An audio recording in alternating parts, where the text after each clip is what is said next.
March 25th, 1975. Two beautiful little girls were kidnapped while they were walking home from the Wheaton Plaza Shopping Center in Wheaton, Maryland. They were only 10 and 12. They were trying to get home before their mother's curfew of 4 p.m. Witnesses say they saw them speaking to a strange man in a brown suit with a tape recorder and a microphone. Another witness saw a younger man following the girls. Although it sparked the biggest investigation in the area and the governor brought in soldiers to look through the wooded areas, these girls would not be found. 50 years would pass without any answers, and finally, in January of 2025, the murderer would be held responsible and start his prison sentence. He has yet to tell police where the bodies of these two little girls can be found. What happened to Katherine and Sheila Lyon as they walked home from the pizza place? And is it really justice if their murderer got to walk free for 50 years? Is it really justice if we can't bring them home and give them a proper burial?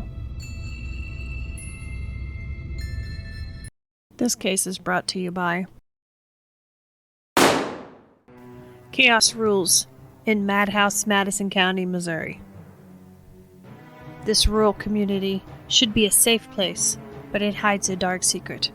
Fredericktown is one of the most dangerous places to live in America. With a crime rate of 31 per 1,000 residents, Fredericktown has one of the highest crime rates compared to all communities of all sizes. I started researching one case sent to me by a desperate grandmother that led me to 15 more. Then I realized this county has had murder, corruption, and chaos since before the Wild West days. This book will start with a lynching by a Fredericktown mob in 1844 and will end up in an explosion. Hold on to your seats when you read this one. You're in for a wild, chaotic ride through rural Missouri.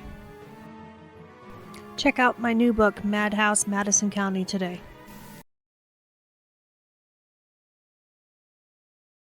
Okay, well, tonight we are going to be talking about a 50-year-old cold case.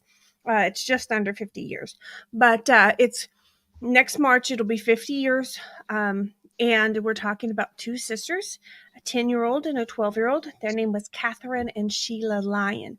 Now, they were from Maryland, and they went just down the road from their house. They were going to walk over to a neighborhood shopping center, and they were going to look at the Easter displays, and they were going to have pizza for lunch. So they were going to go, two sisters going to go out for pizza and look around at the Easter displays there at the shopping center in the mall.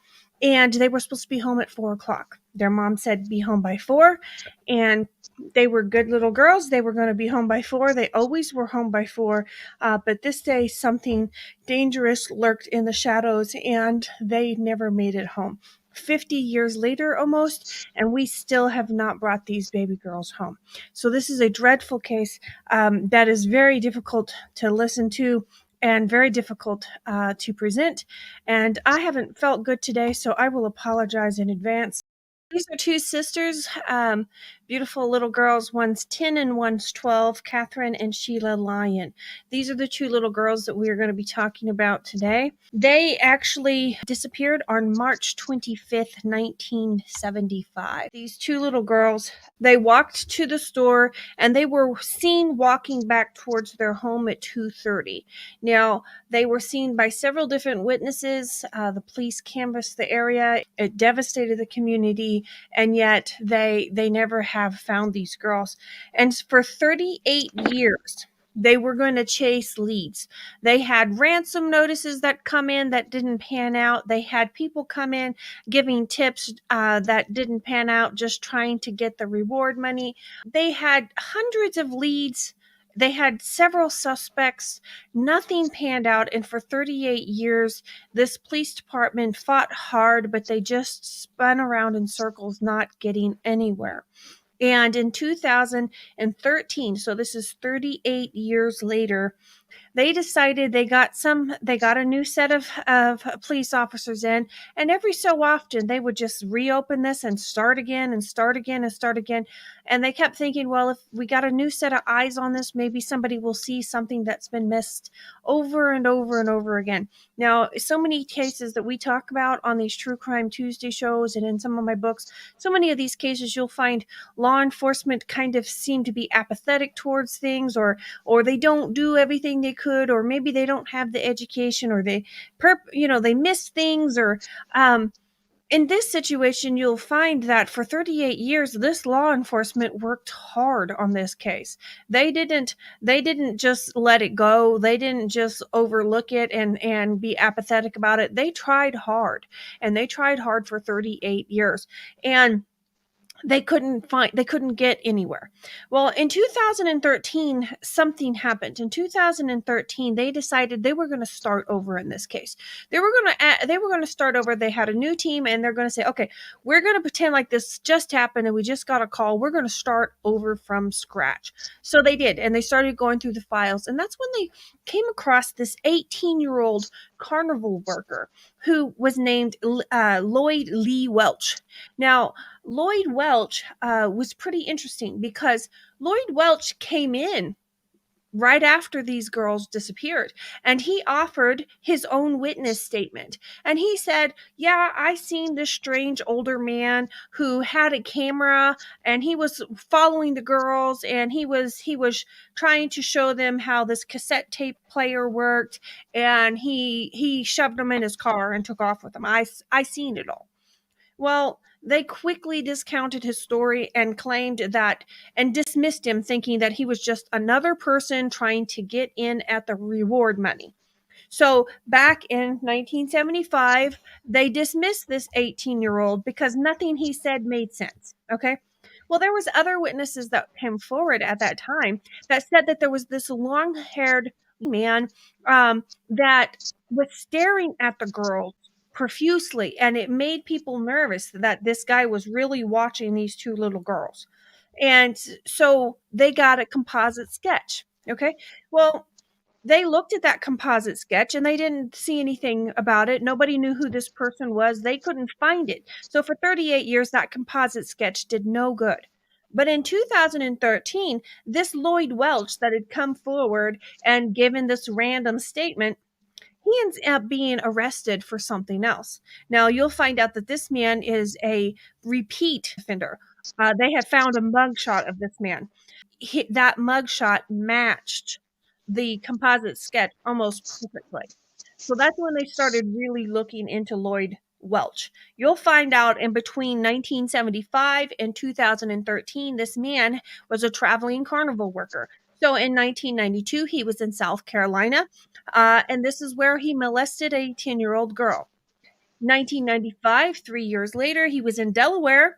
He decided to take it even farther with another 10-year-old girl, and he would play porn and make her watch it and assault her, and he held her for more than a week doing this to her. And then you'll find out later that there was two other child assaults that he would eventually say that he would confess to those things. So you'll find out that there was four other children that he sexually assaulted. And so he was convicted of those things, and he was sentenced to time in prison for each one of those different assaults. And in 2013, you'll find out that he would eventually kind of confess to having something to do with the Lyon sisters. Now, he said in July of 2015 he would be indicted for their murder. He did plead guilty to 2 counts of first-degree murder, but although he's taking responsibility, he has not confessed to doing this. He has continually changed his story over and over again, and he has always implicated somebody else in the actual slaying of the girls. So to understand what he's talking about, you have to look back at the Welch family. Now, the Welch family lived in Appalachia, and they lived the Appalachian lifestyle. They were very anti-law enforcement. They were rowdy. They were extremely poverty. They lived off on their own, and they had their own community. And you'll find that several men in this community were convicted of assaulting children and all kinds of horrific crimes. So when Lloyd Welch says that his father and his uncle were were the ones that actually killed these two girls. This is not out of the realm of possibility, but you will find that his story changes constantly. And even though all these years later he has confessed to his part in this crime, um, he still is trying to push it off on these two men, which happen to be dead and cannot be confirmed. So we're that kind of gives a basic overview. Did I miss anything in the basic rundown before we dig into this, girls? No, I think you got it. Okay. So basically, you've got a 50-year-old cold case. You've got a guy now who has been convicted of several sexual assaults against children around the same age. And you'll also find out that he comes from a family that this is unfortunately a common practice. You're going to find out that there's several men in this group that are child predators, just to put it bluntly. Cricket, what did you think of this case when you first heard it? I'm going to sip some of my coffee here before it all melts down. It just,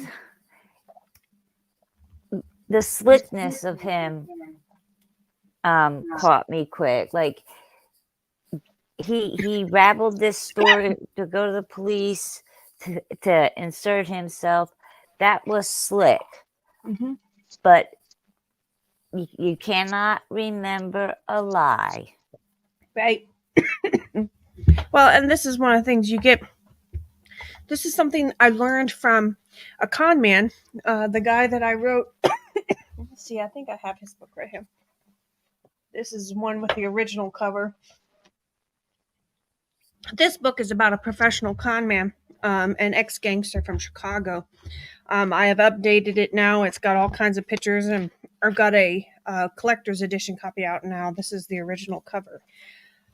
This guy taught me, because I didn't understand anything about this world. He taught me when you're trying to pull off a con, you want to keep bits of truth in your lie. Mm-hmm. He said to give it more credibility. He said, so like when he was taking some kind of pseudonym, some kind of fake name, he would always use his first name, his real first name. The reason being, somebody sees you in a bar and somebody says, hey, and says your first name, you automatically look up. And if you have given yourself a different first name and you automatically look up, you're going to have questions to answer to the people around you. And so just little strange little things like that you don't think about when you're an honest person. You wouldn't think of, okay, I'm going to lie about this, so I'm going to find a way to make sure I can keep my lie straight. But that's the way they do these con men and these serial predators. They weave little bits of truth into their narrative. And you'll find, even though this man's story would change over and over and over, there were pieces of it that stayed the same. And the police started noticing the pattern. Tammy, what did you think of this? I thought it was pretty terrible. Didn't they have to interview him like 8 times to finally get to the truth? I mean, he would change his story. He's still changing his story. Yeah. The guy said that he had over 100 hours worth of interview recordings with this person. So the reason why we're talking about this now is as of October 30th, so literally 6 days ago, this case hit the news again. It's almost 50 years old, and it hit the news again. The FBI and the U.S. Marshals are back in Bedford County on Taylor Mountain in West Virginia. The reason why they're there, that is, of course, I have to get coffee all over my shirt. Right in the middle of my video. That's why I always wear black. So let me tell you what the police have figured out so far. These two girls were taken by Lloyd Welch. They were driven 200 miles away to his family's property. Now, his family's property, like I told you, they were a sect of their own. They had no use for law enforcement. They were very violent, and they did what they wanted. They got by with it because they were very violent and nobody could really control them. Well, he drove them 200 miles away to his family property. Now, one story says that he took them to his father's home. And in his father's home, there was a dungeon-like basement. So all of the dirt walls and the concrete walls and that sort of thing, a very low ceiling. And that's where he kept them. And then he said that he watched as his father and his uncle assaulted these girls and ended up killing them and dismembering one of them. Okay. Now, he says that he was forced to take the dismembered body and burn it. Okay. So this is parts of the story that remain the same no matter who he's blaming it on, no matter what the details are. The basics of the story was he stole the girls. He knew that they were going to be killed. He stole the girls. And he blames his father and his uncle for actually assaulting them and killing them and dismembering one of them. He never says what happens to the other one. He says that they dismembered one of them. So my questions are, why would they dismember one and not the other? So that doesn't make any sense to me. But you will find out that he has some family that is willing to testify against him. Now, Venus says, were any of the men interrogated as suspects? That's the problem. They're both dead now. And they didn't figure this out until 2013. So by then, they neither one of them lived very long after that. So the only man that's left alive to take the blame is Lloyd Welch. And he's trying to blame it on two dead guys, which is kind of convenient because then he doesn't have to take the blame himself. Now, he had two cousins, though, that were willing to talk to police. And one of them was named Henry Parker. Now, Henry Parker says that he remembers when Lloyd got back to the property, when he got to the hill. He said he arrived with two Army-style duffel bags in the trunk of his vehicle, and he had asked him to help him get them out of the trunk. And he said they smelled like death, was his words. And there were two Army duffel bags. Now, Henry Parker did not know what was in the duffel bags. They just smelled really bad and they were heavy, and he had to help get them out of the vehicle. Now, another cousin named Connie Akers, she came forward and said that he had actually asked her to wash a duffel bag full of bloody clothes, and she refused. Then she said something about it, and he said he tried to pass it off as he was carrying hamburger meat that went bad, and that's the reason why the clothes were bloody and smelled bad. She didn't believe him, and she wouldn't wash them. Now, you would find out later that Henry Parker said that he remembers Lloyd burning those bags. So Welch claims that he doesn't deny the bags. He doesn't deny that he burnt the bags. He doesn't deny that those bags were full of bloody something that smelled bad. But he swears that he had to get rid of one girl, and that his dad and his uncle were the ones who actually killed her. Now, I tend to think that no matter what his stories, how they progressed, how they changed, the points that stayed the same give a good basic timeline. He stole the girls. He drove them 200 miles away to his family's property. There, he and somebody, or he and himself, killed those girls, assaulted those girls, dismembered the girls, and burnt their remains in duffel bags.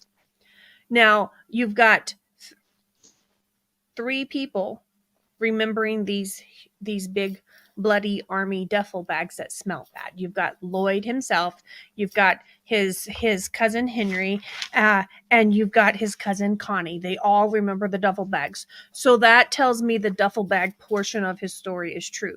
No one else has come forward to back up the story of the father or the uncle. And before they died, when they were finally got to be questioned about this before they died, both of them adamantly denied it. They had nothing to do with this. This was Lloyd's deal.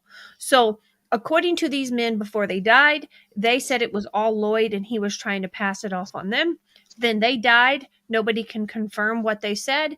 And so all you have left is Lloyd and his word against nobody. So there is nobody to back him up, and there's no one to discount what he has to say.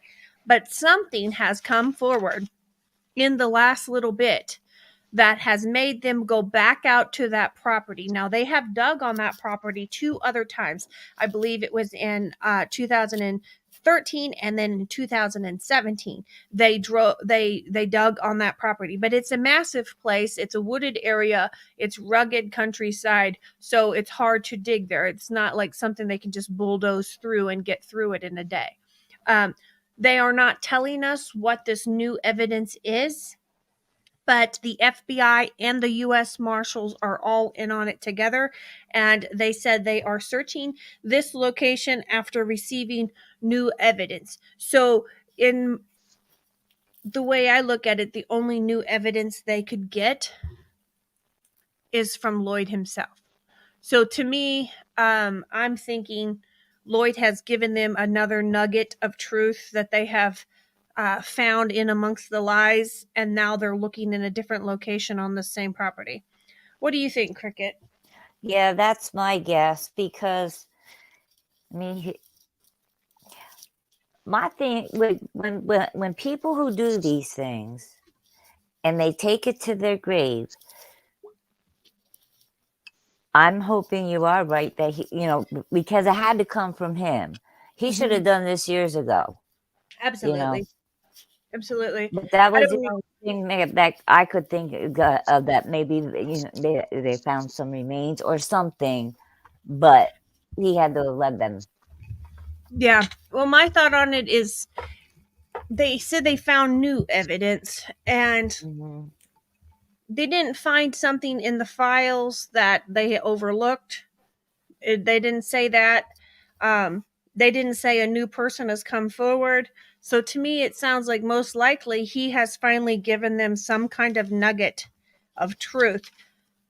So we're just here kind of waiting to see. Are we finally going to get answers for these 2 little girls? As of this coming March, it has been 50 years, and these 2 little girls still haven't I haven't got justice. Billy Rashes get 4-wheelers and drag spiked rakes all over that land. Billy, you're one of my Texas boys. You can't drag anything on 4-wheelers here. This is rugged wooded area. It's hill country. It's Appalachian Mountains. So you can't drag anything. It's deep underbrush and wooded area, rocky hillsides. There's no way that you could drag anything. Yeah. I understand what you're talking about, though, because Billy's my Texas boy. I understand. Satellite and sonar. Absolutely. Yes. Absolutely. Uh-huh. Mm-hmm. What about the cellar? They didn't they find evidence of blood that had been in the cellar? Yeah, they did. They found blood, but they looked at it with luminol, and it looked like there was blood, but they couldn't get any DNA off the blood to tell if it was the girls or not. They couldn't. They never did say anything about if they found bones that were the girls. So if what they found belonged to the girls, they've kept it hush hush. But the blood, they couldn't determine whose it belonged to. They did see blood down there with luminol. So here's the thing.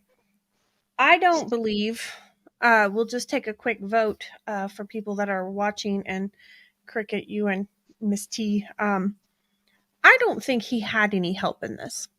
I think he did it all by himself. Yeah, it wasn't the first time he molested children. No, and 10-year-old, every other in 92 and 95, and then the other 2 in Virginia, it didn't give dates on that. So 4 other 10-year-old girls were assaulted. So to me, it's like 10 years this is a 10-year-old and a 12-year-old girl. That's right in his target zone. That's the kind of perverted target that- for him. Yeah, and that basement was like dungeon type looking. Yeah, it wasn't a finished basement or anything. It No. was like a glorified crawl space. Like a You know, almost. It was tall enough that you could kind of stand hunched over and stuff in, but it was like it was a glorified crawl space. There was no finishing walls to it or any floor or anything like that. It was just it looked like an oversized crawl space. Huh? Kind of like a root cellar, I think. Yeah, That's yeah. exactly what it was. More like a cellar. But see, to me, it seems like these two girls deserve justice, and this is what really ticked me off. I seen a thing that Lloyd Welch said to the news, and he said, "Well, I'm trying to remember exactly how he phrased it. Basically, he said he's not the one who actually killed them. It was his dad and his uncle. They actually killed them. But he's still responsible because he knew that they would be killed when he kidnapped them." Okay. So he's accepting the responsibility, but he refuses to accept the fact that he actually killed and sexually assaulted these girls. And he said, "But it doesn't matter." And he pulls the whole poor pitiful me card because he's like, "Every night when I lay on my prison cot, I have to worry about someone shanking me in my sleep because they don't like people who kill and assault little girls." And I'm like, "Well, boo-hoo. Boo-hoo for you. You did this and you are worried. You're still worried about you and covering your own backside." And so I think that is the only reason why he's not actually confessing to killing them himself, because somehow he thinks that that's going to keep him from getting a little bit of prison justice. And I'm like, "Well, you still killed these little girls and you still assaulted these girls. You dismembered them and burnt them. You deserve whatever you get in there, sucker."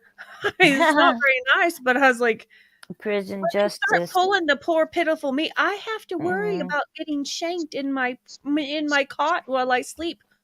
I'm Well, surprised it hasn't happened already.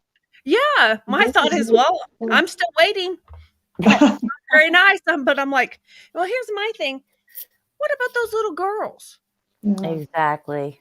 You know, he sits there in his, which I guarantee he don't. That's just his victim card he's pulling. But I'm sitting here going, okay, you lay there every night afraid someone's going to kill you in your sleep. What do you think those little girls were doing when you threw them in your vehicle and assaulted them, probably repeatedly, and killed them? And I'm like, what do you think they were doing? For how long? See, they don't know for sure how long he kept them. Because, see, in 1995 in Delaware, he kept that 10-year-old girl, he kept her for over a week. So we don't really know when these girls died. Did they die within 24 hours or did he keep them for several days? We don't know. We don't know.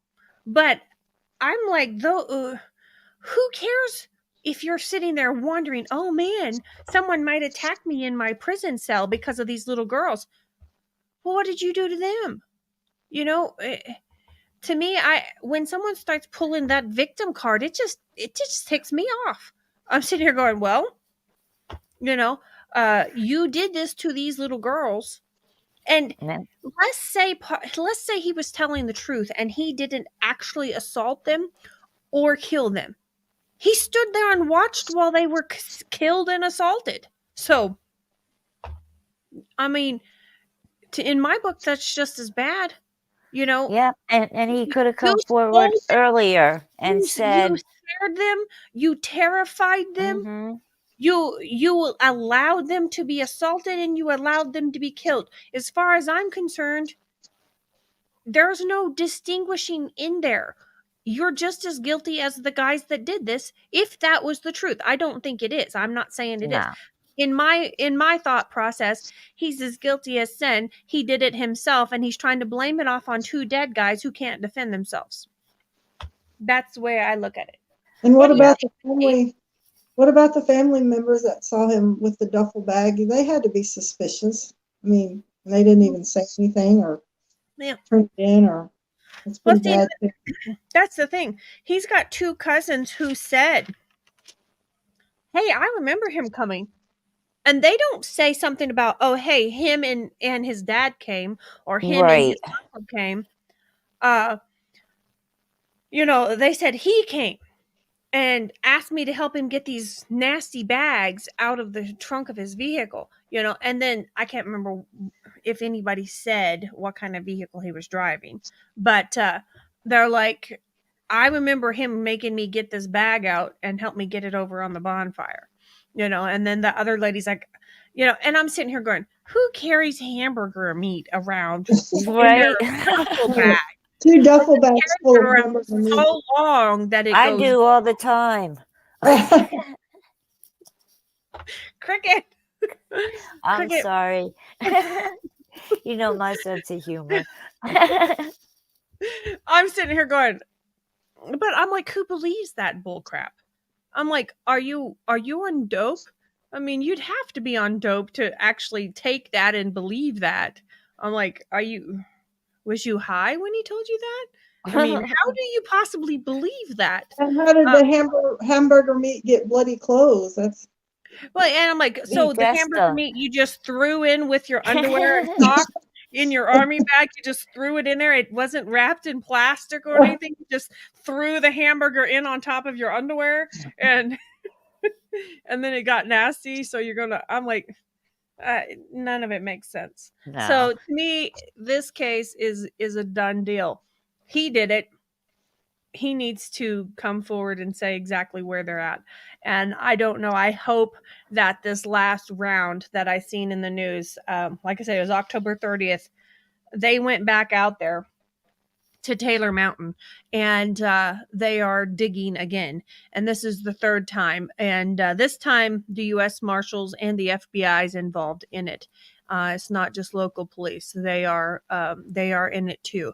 And so, the only thing I can hope is that this poor family has been beat to death with this case for so long that they're not very public anymore. They don't have that one person that's fighting for justice publicly. They're tired.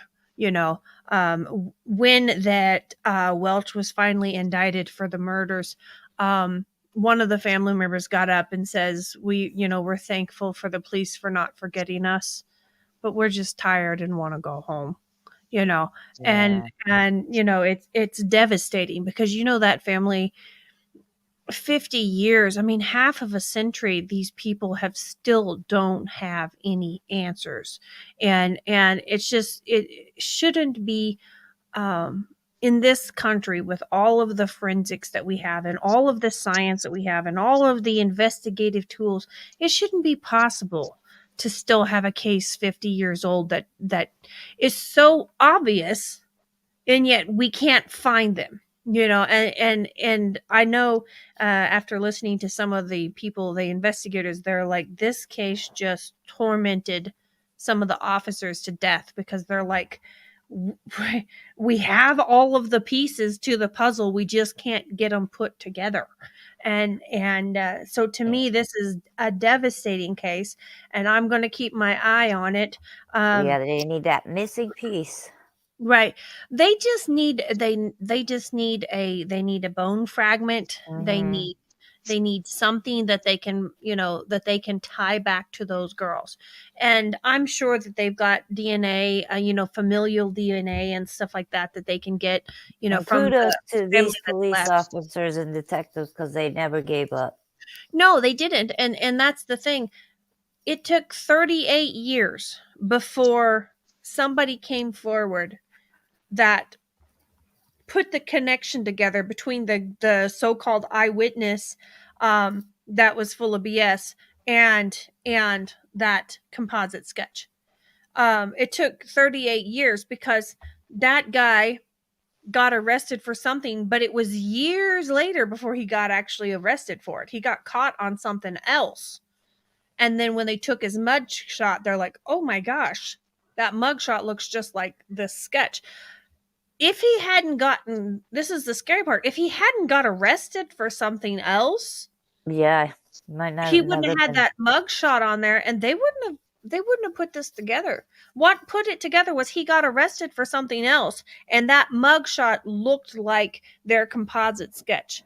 If he hadn't got arrested for something else, they would not have found this guy. And that's what's so scary.